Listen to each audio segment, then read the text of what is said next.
Curah hujan tinggi mengakibatkan harga cabai meroket di Pasar BTN, Kota Tual, Provinsi Maluku.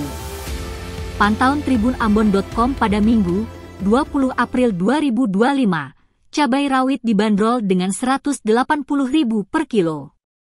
Untuk cabai keriting berada di angka Rp150.000 per kilo. Sementara untuk bawang merah dan putih dijual dengan harga Rp60.000 per kilo. Sementara tomat lokal dijual Rp50.000 per kilo. Sedangkan untuk komoditas sayur misalnya kol dijual Rp30.000 per kilo, kentang Rp40.000 per kilo, wortel Rp50.000 per kilo, buncis Rp50.000 per kilo. Ibu Titin, salah satu pedagang yang diwawancarai tribunambon.com, mengatakan, hujan deras yang sering terjadi membuat petani kesulitan memanen cabai. Akibatnya, pasokan cabai ke pasar berkurang dan harga pun ikut naik. Ia berharap harga cabai segera turun, sebab menjadi salah satu kebutuhan pokok bagi masyarakat. Menurutnya, pembeli terpaksa menurunkan jumlah pembelian mengingat harganya cukup mahal.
Download Tribun X sekarang, menghadirkan lokal menjadi Indonesia.